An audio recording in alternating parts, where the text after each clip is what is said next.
Hello, knowledge seekers.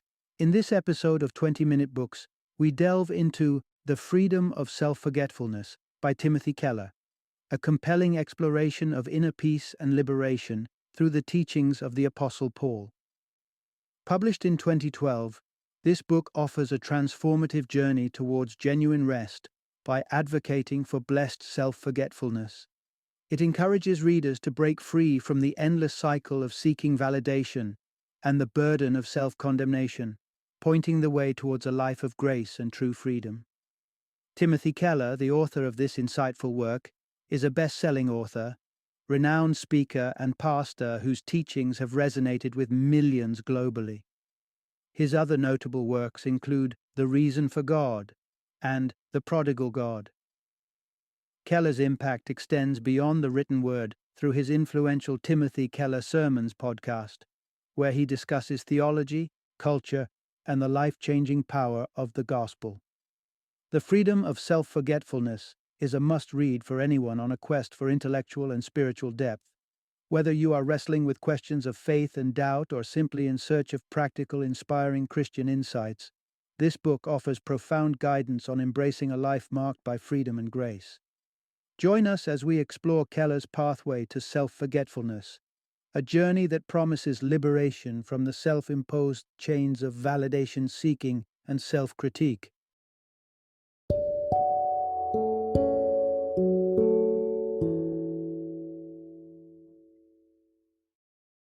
The Freedom of Self-Forgetfulness, The Path to True Christian Joy. Introduction. Discover the liberation in forgetting yourself. In a world where your value seems incessantly judged by your latest Instagram post or the milestones on your resume, it's easy to get caught in the tangled web of self-scrutiny and comparison. This cycle, though familiar to many, is a taxing journey steered by our ego, a force that tirelessly seeks validation from the world around us. But what if there was a way to break free from this cycle, to find a sense of peace and fulfillment that isn't anchored in the approval of others? Embark on an insightful journey into understanding the ego and its pitfalls, guided by the profound teachings of the Apostle Paul. Unlike the relentless quest for self-affirmation through external accolades, Paul presents an alternative, a transformative perspective of self-worth and esteem rooted in self-forgetfulness. It might sound counterintuitive at first, but imagine the possibilities of a life where your identity isn't tied to your latest achievement, the number of followers you have, or how you perceive others see you.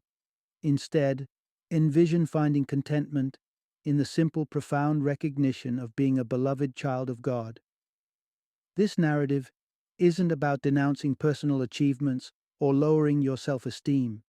Rather, it's about disentangling your actions and accomplishments from your inherent worth as a person. By embracing this mindset, you're not diminishing your value. You're aligning it with something unfaltering and true. The outcome? Instead of the exhausting cycle of seeking validation and fearing judgment, you're invited into a state of peace, a serene acceptance that fosters joy and genuine self-appreciation without the constant need for external approval. Part 1. Find serenity beyond the chase, understanding the ego's hold. Have you ever felt like you're always one step behind, endlessly chasing accolades, validation, and the ever-elusive next big thing? That sensation, that ceaseless pursuit, is propelled by a force deeply rooted within us, our ego. And in an eye-opening analysis, the Apostle Paul brings to light the true nature of our ego, likening it to being overinflated or swollen, capturing its essence perfectly. Let's delve into Paul's insights on the ego, revealing it as empty, painful, busy, and fragile.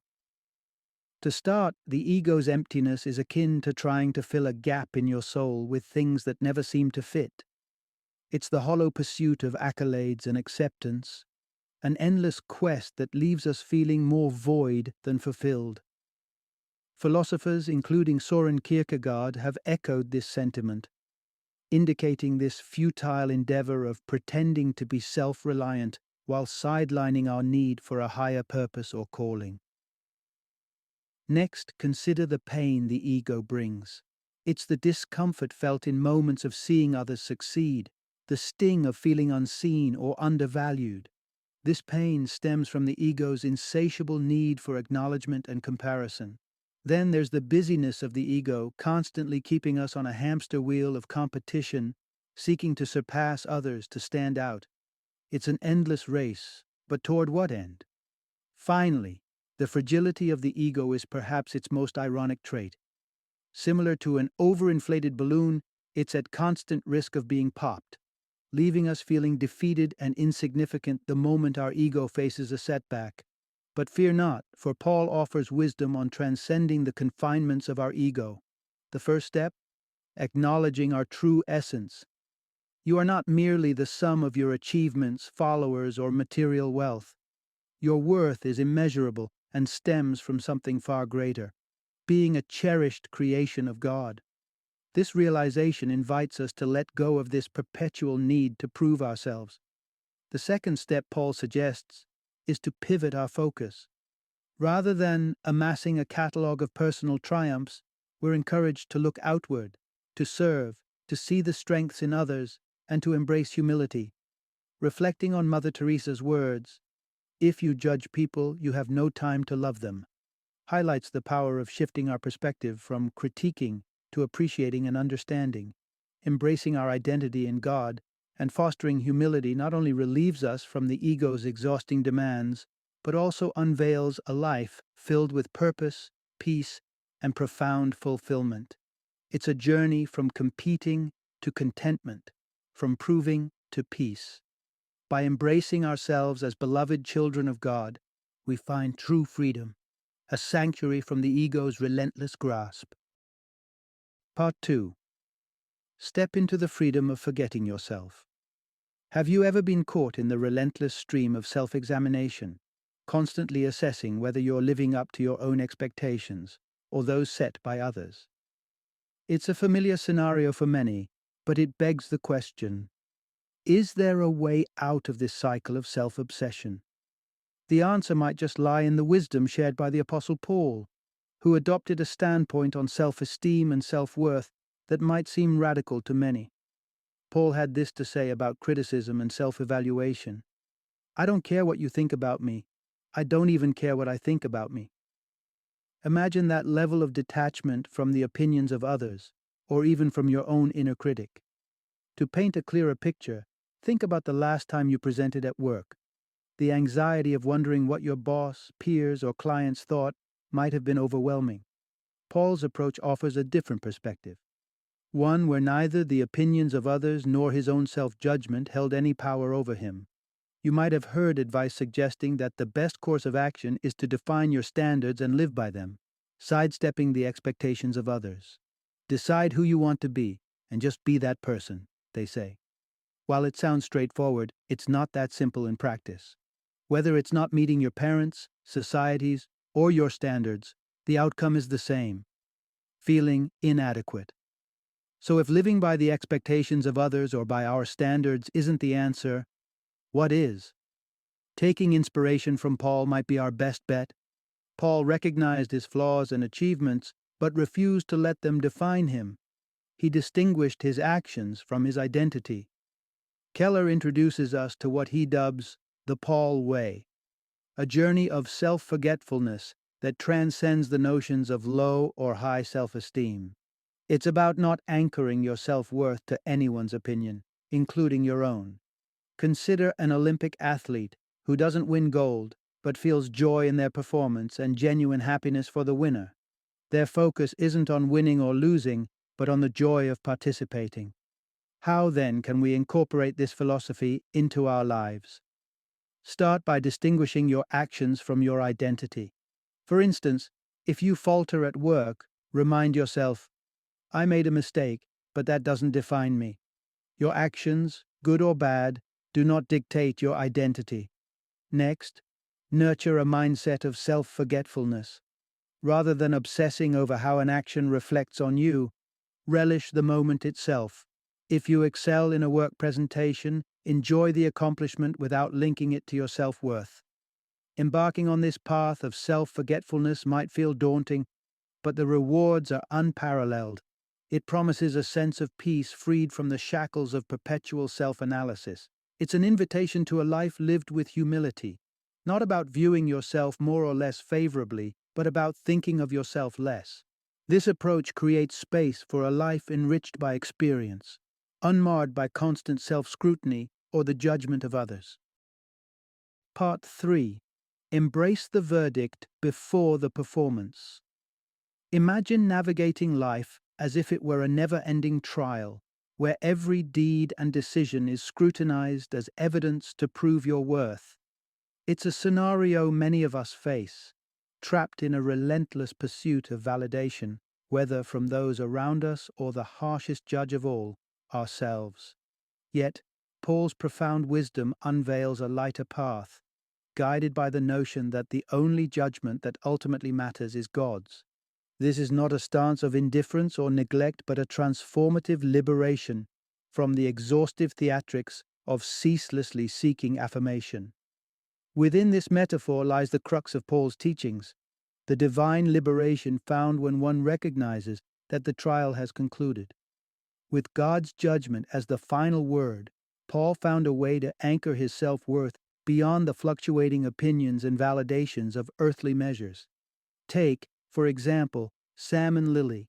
Sam, the embodiment of the overachiever, relentlessly pours himself into his work, driven by a deep-seated need for acknowledgement, to hear the verdict that he is indeed successful and valuable. Lily, conversely, curates a perfectly manicured life on social media, eagerly awaiting likes and comments, a silent plea for the verdict that she is desirable and cherished. Yet this quest is a Sisyphean task. Even luminaries like Madonna confess to being ensnared in this relentless chase for an elusive ultimate validation.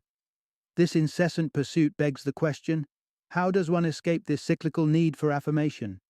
The pivotal transformation suggested is a shift in mindset from seeking validation through performance to embracing the verdict first and letting your actions flow from a place of affirmed worth.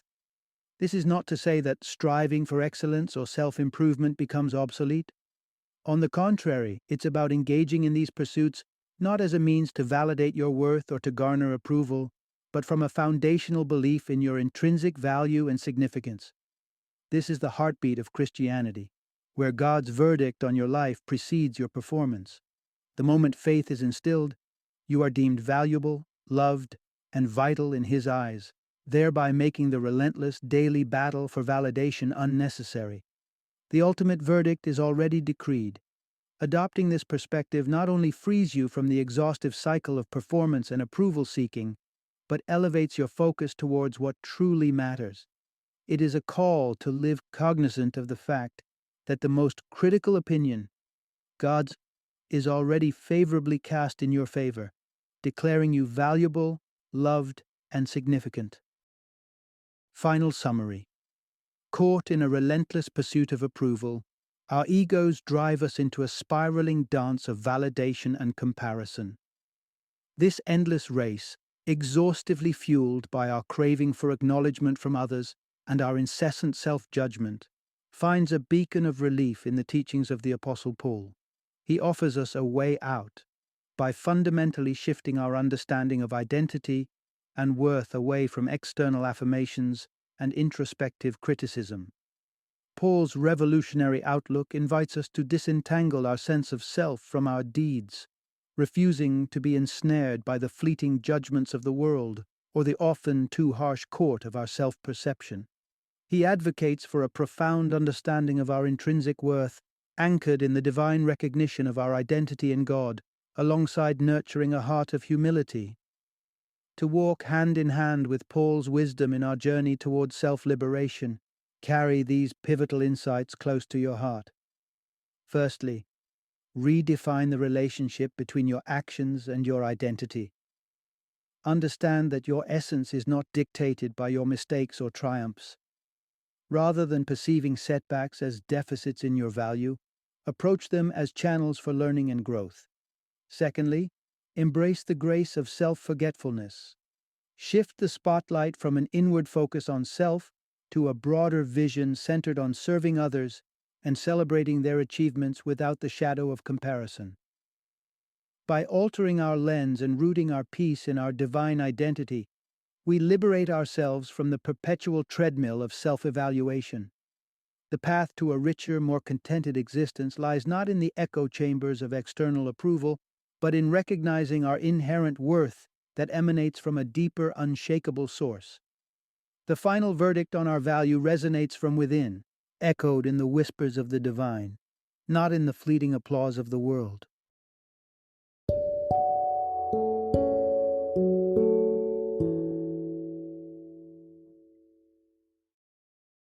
Thank you for joining me today on this journey of learning and discovery as we explored the insights of another thought-provoking book in our growing library of knowledge. If you've enjoyed our time together, please take a moment to follow our podcast, give us a 5-star rating, and share 20-minute books with other knowledge seekers. Your support truly means a lot. Don't forget to join me again in the next episode, where we will delve into another enriching book. Until then, happy reading and happy listening.